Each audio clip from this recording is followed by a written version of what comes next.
Hello everyone and welcome to this video. Now today I'm going to be doing a bit of a thread response here to Richard McCook, who started a thread a couple of days ago about flawless album sides, and I've really enjoyed seeing various people's responses to this that I thought I would jump on and give you my own here. So yeah, in terms of flawless, I mean, I guess the definition perhaps changes from person to person. You know, for me, I think I would probably really struggle to name like any album where I would give every song on a side a 10 out of 10, like a perfect score. But instead I've kind of slightly bent the definition like a little bit. Like, I'm sort of deciding now that flawless essentially means that I'm going to be giving like every track at least an 8, like, or a 9, like, out of 10, just indicating a run of great top tier songs like for me. So I've got 5 albums where I think side 1 is flawless, and then 5 where I think side 2 is flawless. So we'll just get stuck right in with my first choice, which is for side 1 of a double album, actually, XTC's English Settlement here. Side 1 of this, you get Runaways, Ball and Chain, Centres Working Overtime, and Jason and the Argonauts. And I think that is a flawless run of songs. 2 Colin songs, 2 Andy songs. Runaways is just such a great way to start the album. It just sort of slowly fades in, like the volume like off like the track, and then it's just a really great like atmospheric track. Ball and Chain's a lot of fun. Sense of Working Overtime again is there's so much going on like in that one song. And then Jason and the Argonauts is a more kind of spacey, kind of trippy kind of song, you know, very atmospheric, but really again takes you like on like a journey like that track. So yeah, a really flawless side there, side 1 of English Settlement. Another one which came to mind for me straight away, and one that I'm surprised that I've not seen like anyone else show like out of the videos I've watched for this thread, is Steve McQueen by Prefab Sprout, and side 1 is just absolutely stellar. So yeah, Fat and Young, Bonnie, Appetite, When Love Breaks Down, Goodbye Lucille, and Hallelujah. Just a great run of songs. Maybe Hallelujah is maybe a slight step down from the first 5, but it's still a great song. And yeah, it's just really like those first 5 are must be 5 of the greatest songs like of like the 80s right there, all just on this fantastic album. So yeah, it is definitely a front loaded album, but it does like I said lead to a pretty flawless side 1. Another one for me which came to mind quite quickly was this album here by ABBA the Album. And again, it's side 1 on this album, which really does it for me. Again, only 4 tracks, so you get Eagle to kick things off out, the longest ABBA track, and just again, really atmospheric song. Great guitar work on it, and just really soars. I know it's a cliche, but it really does, like that track, Eagle. And then you know, take a chance on me, one of their finest pop hits, One Man, One Woman, a really underrated ballad, and then Name of the Game to finish off the side 1 there. So yeah, another one which for me I think has a flawless side 1. And then getting a teeny weeny bit more recent 90s album here, one I've shown a fair few times when I do like these kind of thread videos, because it is one of my all-time favourite albums now. But it's Belle and Sebastian's If You're Feeling Sinister. And yeah, side 1 of this is just absolutely stunning. Starts off with Stars of Track and Field, and then you got Seeing Other People, me in the Major, Like Dylan in the Movies, and Fox in the Snow to end, a nice wee ballad to end. So yeah, flawless album. Again, I think this is one where when I reviewed it, I think I gave all the tracks a 10, maybe aside from Seeing Other People. I think I might have gave that a 9. So it's really as flawless as you can get, really. So yeah, Belle and Sebastian there.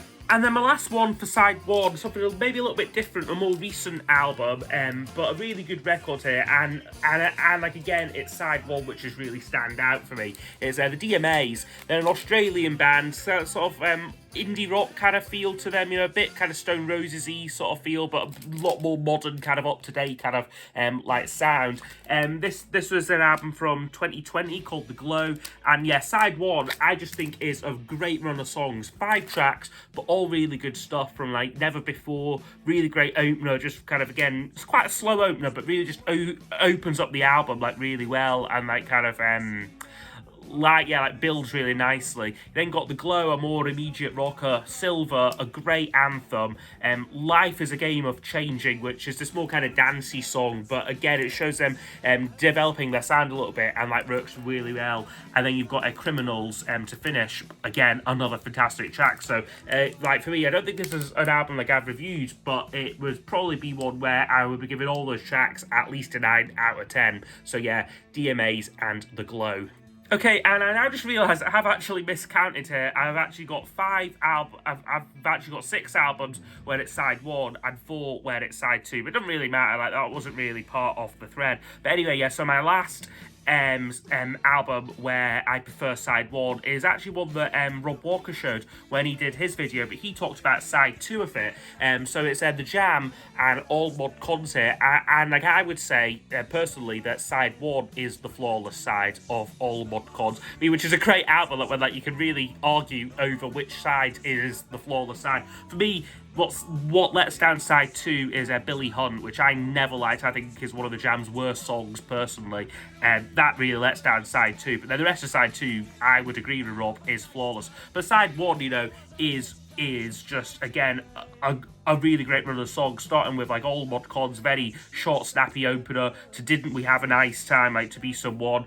One of Weller's best lyrics, I think, you know, about kind of like the trappings of fame, of a song probably from personal experience, just sort of has like the Jam are kind of taking off like in like the fame sort of stakes and that, Weller becoming this kind of spokesman for his generation, perhaps something what didn't quite sit right with Weller, and that song is very much about that, and is a great piece of storytelling. Mr. Clean, very Kinksy, and then you get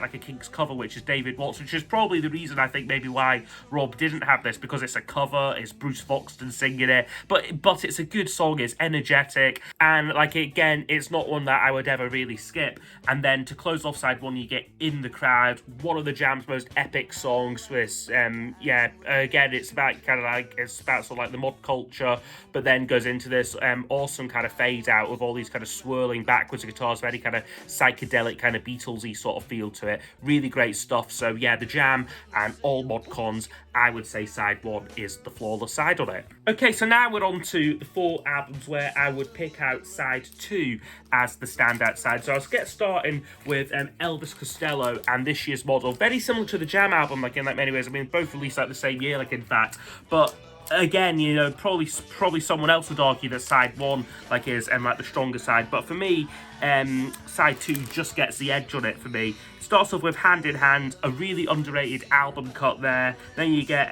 like I Don't Want to Go to Chelsea, really good single. Lip Service, again another great album cut, very like energetic song. Living in Paradise, one of his best lyrics, and again it's just the production of the song. It's really got some great vocal harmonies on it, and like some great like instrumentation. And then a couple of slightly different songs to finish, like Lipstick Vogue, which has just got this epic drumming in it from Pete Thomas, and then Night Rally to finish off with this kind of slightly sinister kind of feel to it. So for me, yeah, side 2 of This Year's Model is like absolutely flawless, but you could equally, I guess, make a case for side 1 also being flawless as well. For me, side 1 is probably just let down perhaps by Little Triggers and You Belong to Me, or maybe slightly lesser than some of the other tracks like on like side 2 for me personally, but it's still an incredible record. Elvis Costello's best album for me. I've also seen various people show various Bowie albums for like this thread. I think Richard showed side 1 of Station to Station, James Griffiths showed side 2 of Heroes, again a great run of songs. I'm gonna go for side 2 of Diamond Dogs here, which has got this great kind of not quite concept album feel to it, but you certainly got more of like the kind of like he was originally trying to get like the rights to sort of do a musical adaptation of George Orwell's 1984, and didn't get the rights, but then kind of kept a few of the tracks for this album. So you get stuff like We Are the Dead with this kind of like apocalyptic kind of feel to it. Then you get 1984, great kind of song showing where he would go with his kind of like sort of like Philly soul kind of sound like on like the next album. And then Big Brother, an awesome chorus, like someone to save us, someone to follow. That bit is just absolutely stunning. And then I even quite like Chant of the Ever Circling Skeleton Family, really catchy like little number just to finish the album. So Diamond Dog side 2, I would say, is a flawless side of Bowie. Another one now, a bit like the Elvis Costello one, where again you could easily argue the toss that side 1 like is flawless, but I would go for side 2 of Aztec Camera's Highland Hard Rain. Great kind of Scottish kind of like indie pop kind of band, I guess, like early 80s, quite jangly but really good.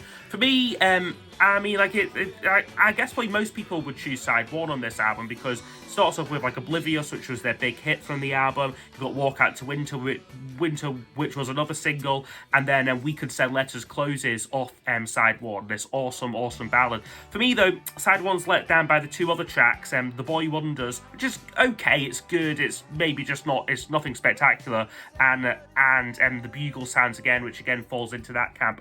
I just find myself personally drawn to the side 2 tracks on this album a little bit more. So things like Pillar to Post got this awesome kind of like riff like to kick off like that, just really gets you hooked onto the side.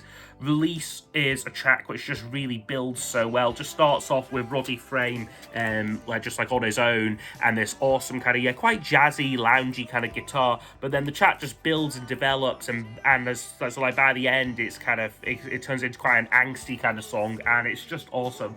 Lost Outside the Tunnel, I guess probably most people would call filler, but I really like. And then the closing 2 tracks is Back on Board, which is just this great kind of very soulful track, and then Down the Dip, just a simple stripped back acoustic number to finish. So yeah, I just really like the flow of side 2 like off this album, yeah, it's a really great record from Scotland there, early 80s, 1983. So yeah, Aztec Camera and Highland Hard Rain. Okay, and now last one for me, again a bit like the Aztec Camera one and Elvis Costello, is one where you could really argue that side 1 is the stronger side, or like is the flawless side. But for me, side 2 of Tom Petty and the Heartbreakers Damn the Torpedoes is flawless. So it starts off with like Don't Do Me Like That, one of his very best singles, really fun track there, really catchy song.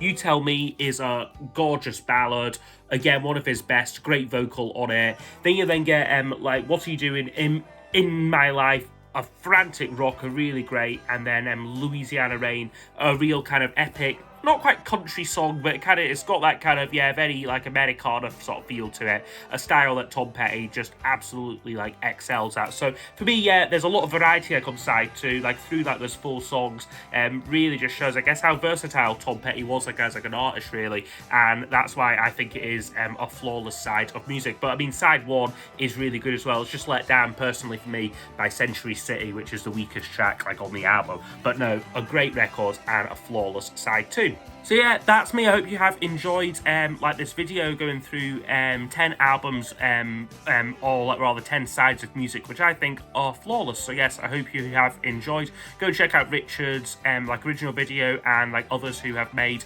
sort of like thread responses to this. And yep, I'll see you all next time for the next video. Goodbye.